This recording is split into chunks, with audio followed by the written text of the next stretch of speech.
रामकृष्ण हरी. श्रीमद भागवत स्कंद पहिला अध्याय 7वा. कुंडलिकावर देव हरी विठ्ठल श्री ज्ञानदेव तुकाराम. अध्याय 7वा. अश्वत्थाम्याचे द्रौपदीच्या पुत्रांना मारणे आणि अर्जुनाकडून अश्वत्थाम्याची मानहानी.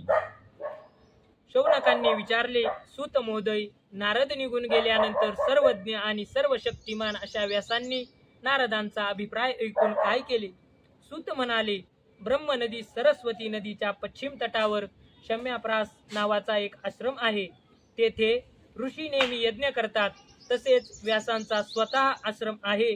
त्याच्या चारही बाजूला बोरीच्या झाडाचे सुंदर वन आहे. त्या आश्रमात बसून त्यांनी आचमन केले आणि आपले मन एकाग्र केले. त्यांनी भक्ती योगाच्या द्वारे आपले मन पूर्णतया एकाग्र आणि पवित्र केले आणि आदिपुरुष परमात्मा व त्याच्या आश्रयाने राहणाऱ्या मायेला पाहिले. याच मायेने मोहित होऊन हा जीव मुलाता तिन्ही गुणांच्या पलीकडील असूनही आपापल्याला त्रिगुणात्मक मानतो आणि त्यामुळे होणाऱ्या अनर्थांना भोगतो. भगवंतांची भक्ती हे एकच या अनर्थाच्या निराजकरणाचे प्रत्यक्ष साधन आहे. परंतु संसारी लोक हे जाणत नाही. हे लक्षात घेऊन व्यासांनी श्रीमद भागवताची रचना केली. याच्या केवळ श्रवणाने पुरुषोत्तम भगवान श्रीकृष्णांच्या ठिकाणी परम प्रेममय भक्ती निर्माण होते. त्यामुळे जीवाचा शोक, मोह आणि भय नष्ट होतात. त्यांनी या भागवत संहितेची निर्मिती करून नंतर ती आपल्या वैराग्यशील पुत्र शुक याला शिकवली. शौनकांनी विचारले, श्री शुकदेव तर अत्यंत निवृत्त आहेत. त्यांना कोणत्याही वस्तूची अपेक्षा नाही. ते नेहमी आत्मचिंतनात रममान असतात. असे असता त्यांनी या विशाल ग्रंथाचे अध्ययन कशासाठी केले? सूत म्हणाले, जे ज्ञानी लोक आहेत, ज्यांची अविद्येची गाठ सुटली आहे आणि जे नेहमी आत्म्यातच रममान झालेले असतात, असेही लोक भगवंताची निष्काम भक्ती करतात. कारण भगवंतांचे गुण इतके मधुर आहेत की ते सर्वांना आपल्याकडे आकर्षून घेतात. भगवान शुकदेव तर भगवंतांना अत्यंत प्रिय आहेत आणि स्वतः भगवान असलेल्या व्यासांचे पुत्र आहेत. त्यांच्या हृदयाला भगवंतांच्या गुणांनी आकर्षून घेतले आहे आणि त्याचमुळे त्यांनी या विशाल ग्रंथाचे अध्ययन केले आहे. आता मी राजर्षी परीक्षिताचा जन्म, कर्म आणि मोक्ष तसेच पांडवांच्या स्वर्गारोहणाची कथा सांगतो. कारण त्यातूनच भगवान श्रीकृष्णांच्या अनेक कथांचा उगम होतो. ज्यावेळी कौरव पांडवांच्या युद्धात दोन्ही पक्षातील पुष्कळचे वीर मारले गेले आणि भीमाच्या गदा प्रहाराने दुर्योधनाची मांडी भंगली, तेव्हा अश्वत्थाम्याने आपला राजा दुर्योधन याचे प्रिय करण्यासाठी द्रौपदीच्या झोपलेल्या मुलांची मस्तके छाटून दुर्योधनाला भेट म्हणून आणून दिली. हे दुर्योधनाला आवडले नाही. कारण अशा नीच कर्माची सर्वजण निंदा करतात. त्या मुलांची माता द्रौपदी आपल्या पुत्रांच्या निधनाची वार्ता ऐकून अत्यंत दुःखी झाली. तिच्या नेत्रातून आसवे वाहू लागली. ती रडू लागली. अर्जुन तिचे सांत्वन करीत म्हणाला, हे कल्याणी, जेव्हा मी त्या आतताई अधम ब्राह्मणाचे मस्तक माझ्या गांडीव धनुष्याच्या बाणांनी छाटून तुला ते भेट म्हणून आणून देईल आणि जळलेल्या आपल्या मुलांचा अंत्यविधी झाल्यावर तू त्या मस्तकावर पाय ठेवून स्नान करशील, त्याच वेळी मी तुझे अश्रू पुसले असे होईल. अर्जुनाने अशा मधुर पण विलक्षण शब्दांनी द्रौपदीचे सांत्वन केले आणि आपले सुहृदय भगवान श्रीकृष्णांना सारथी बनवून अंगावर कवच धारण करून आपले भयंकर गांडीव धनुष्य घेऊन तो रथावर बसला आणि गुरुपुत्र अश्वत्थाम्याचा त्याने पाठलाग सुरू केला. मुलांची हत्या केल्याने घाबरलेला अश्वत्थामा अर्जुन आपल्यावरच चालून येत असल्याचे पाहून आपले प्राणरक्षण करण्यासाठी जेथपर्यंत पळून जाता येईल तेथपर्यंत पळत सुटला. जसा रुद्राला भिवून सूर्य पळाला होता त्याप्रमाणे. जेव्हा ब्राह्मण पुत्राने पाहिले की आपल्या रथाचे घोडे थकले आहेत आणि आपण असहाय्य आहोत, तेव्हा आपल्या रक्षणाचे एकमात्र साधन केवळ ब्रह्मास्त्रच आहे हे त्याने ओळखले. जरी त्याला ब्रह्मास्त्र परत घेण्याची विद्या अवगत नव्हती, तरी प्राणावर बेतलेले संकट पाहून त्याने आचमन केले, ध्यानस्थ झाला आणि ब्रह्मास्त्र सोडले. त्या अस्त्राचे सर्व दिशांना एक प्रचंड तेज पसरले. अर्जुनाने जाणले की आता आपल्या प्राणावरच बेतले आहे. तेव्हा त्याने श्रीकृष्णांना प्रार्थना केली. अर्जुन म्हणाला, हे श्रीकृष्णा, महाबाहो, आपण भक्तांना अभय देणारे आहात. संसाराच्या धगधगत्या आगीत होरपळून निघणाऱ्या जीवांना त्यापासून मुक्ती देणारही आपणच आहात. आपण आदी पुरुष, प्रकृती पलीकडील साक्षात परमेश्वर आहात. मायेला आपल्या चित्तशक्तीने निरस्त करून आपण आपल्या अद्वितीय स्वरूपात स्थित असता. मायेने मोहित झालेल्या जीवांना आपण आपल्या प्रभावाने धर्मादी स्वरूप कल्याणाचा मार्ग दाखविता.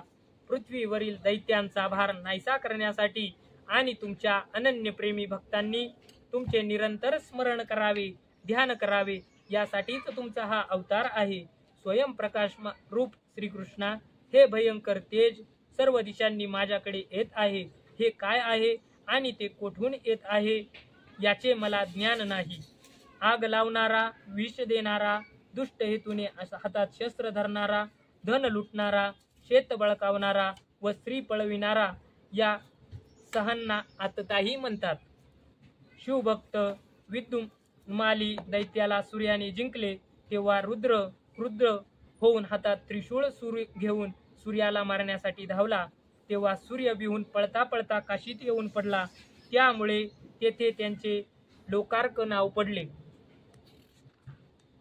भगवान म्हणाले, अश्वत्थाम्याने आपल्यावर प्राणसंकट आल्याने हे ब्रह्मास्त्र सोडले असे समज, परंतु हे पुन्हा मागे कसे घ्यायचे याचे त्याला ज्ञान नाही. या अस्त्राचा पाडाव करण्याची अन्य कोणत्याही अस्त्रात शक्ती नाही. तू शास्त्रस्त्र विद्या चांगली जाणतोस. तुझ्या ब्रह्मास्त्राच्या तेजानेच या ब्रह्मास्त्राचे प्रचंड तेज शमव. सूत म्हणाले, शत्रू पक्षातील वीरांना मारण्यात अर्जुन निपुण होता. भगवंतांचा सल्ला ऐकून त्याने आचमन केले. भगवंतांना प्रदक्षिणा घातली आणि ब्रह्मास्त्राचे निवारण करण्यासाठी दुसऱ्या ब्रह्मास्त्राची योजना केली. बाणांनी वेढलेल्या त्या दोन्ही ब्रह्मास्त्राचे तेज सूर्य आणि अग्नीप्रमाणे एकमेकांना टक्कर दिल्याने आकाश आणि सर्व दिशांना व्यापून टाकत वाढू लागले. तिन्ही लोकांना जाळणाऱ्या, वाढत जाणाऱ्या त्या दोन्ही ब्रह्मास्त्रांच्या ज्वाळांनी पोळणाऱ्या प्रजेला प्रलय काळ ओढावला असे वाटले. त्या आगीने तिन्ही लोक आणि प्रजेचा नाश होत असलेला पाहून भगवंतांची आज्ञा घेऊन अर्जुनाने ती दोन्ही ब्रह्मास्त्रे आवरून घेतली. अर्जुनाचे डोळे क्रोधाने लाल झाले होते. झडप घालून त्याने क्रूर अश्वत्थाम्याला पकडून एखादा पशु दोरखंडाने बांधावा तसे त्याला बांधले. अर्जुन मोठ्या ताकदीने अश्वत्थाम्याला दोरीने बांधून शिबिराकडे नेणार होता. तेव्हा कमलनयन भगवान श्रीकृष्ण कोपाविष्ट होऊन त्याला म्हणाले, पार्था, या अधम ब्राह्मणाला जिवंत सोडून देणे उचित नाही. त्याचा वध कर. रात्री झोपलेल्या निरपराध मुलांची याने हत्या केली आहे. धर्माचरण करणारा पुरुष, मद्याने धुंद, बेसावध वेडसर झोपलेला बालक, स्त्री, अविवेकी, शरणागत, रतहीन आणि भयभीत अशा शत्रूला कदापिही मारित नाही. जो दुष्ट आणि क्रूर पुरुष दुसऱ्यांना मारून आपल्या प्राणांचे पोषण करतो त्यांचा वध करणेच श्रेयस्कर आहे.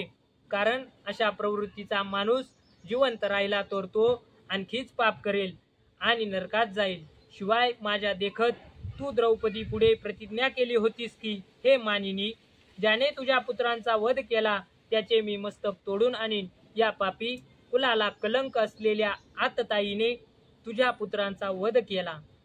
एवढेच नव्हे तर आपला स्वामी दुर्योधन यालाही दुःखी केले आहे.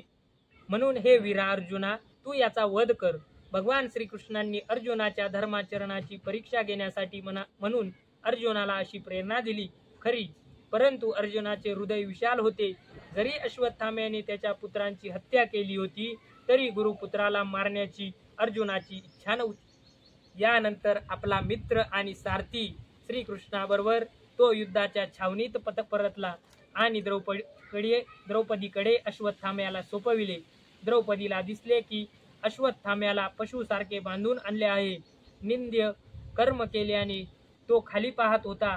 आपले अनिष्ट करणाऱ्या गुरुपुत्र अश्वत्थाम्याला अशा प्रकारे अपमानित केल्याचे पाहून द्रौपदीच्या कोमल हृदयात करुणा उत्पन्न झाली आणि तिने अश्वत्थाम्याला नमस्कार केला.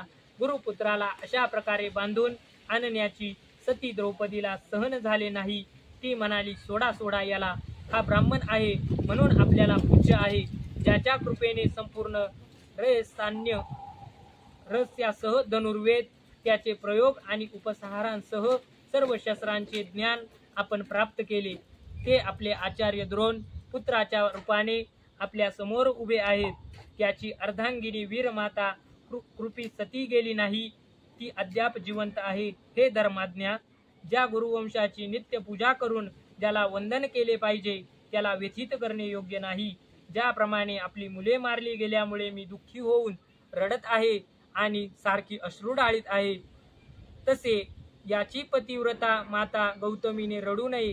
ज्या वृषंकल राजांनी आपल्या दुष्कृत्याची ज्या ब्राह्मण कुलाला राग आणला असेल ते कोपिष्ट ब्राह्मण कुल त्या राजांना त्यांच्या परिवारासह शोकाग्नीमध्ये ढकलून लगेच त्या कुळाचे भस्म करते.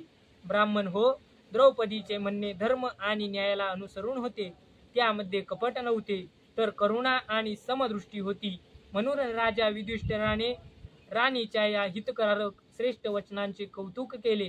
त्याचबरोबर नकुल, सहदेव, सात्यकी, अर्जुन, स्वतः भगवान श्रीकृष्ण आणि तेथे उपस्थित असलेल्या सर्व स्त्री पुरुषांनी द्रौपदीच्या म्हणण्याला पुष्टी दिली. त्यावेळी भीम क्रुद्ध होऊन म्हणाला, ज्याने झोपी गेलेल्या मुलांना स्वतःसाठी किंवा आपल्या स्वामीसाठी नव्हे तर निष्कारणाने मारले, त्याचा वध करणेच उत्तम होय. द्रौपदी आणि भीमाचे म्हणणे ऐकून अर्जुनाकडे पाहून भगवान श्रीकृष्ण हसत म्हणाले. श्रीकृष्ण म्हणाले, पाप कृत्य केलेल्याही ब्राह्मणाचा वध करू नये आणि आतताईला तर मारलेच पाहिजे. या दोन्ही गोष्टी मी शास्त्रात सांगितल्या आहेत, म्हणून माझ्या दोन्ही आज्ञांचे पालन कर. द्रौपदीचे सांत्वन करताना तू जी प्रतिज्ञा केली होतीस तिचे पालन कर. त्याचबरोबर भीम, द्रौपदी आणि मला जे प्रिय असेल ते सुद्धा कर. सूत म्हणाले, अर्जुनाने भगवंताच्या म्हणण्याचा मतितार्थ लगेच जाणला आणि त्याने आपल्या तलवारीने अश्वत्थाम्याच्या डोक्यावरील मणी केसांसह उपटून काढला. मुलांची हत्या केल्यामुळे तो अश्वत्थामा अगोदरच सत्वहीन झाला होता. त्यात त्याचा मणी आणि ब्रह्मतेजही नाहीसे झाले. अशा त्याचे दोरखंडाने बंधन सोडून अर्जुनाने त्याला शिबिराच्या बाहेर घालवले. मुंडन करणे, धन काढून घेणे आणि निर्वासित करणे हाच अदम ब्राह्मणांचा वध होय. याखेरीज त्याच्यासाठी शारीरिक वध शास्त्राने सांगितलेला नाही. पुत्राच्या मृत्यूमुळे द्रौपदी आणि सर्व पांडव शोकाकुल झाले होते. नंतर त्यांनी आपल्या मृत बांधवांचे अंत्यविधी पार पाडले. रामकृष्ण हरी. स्कंद पहिला, अध्याय 7 समाप्त.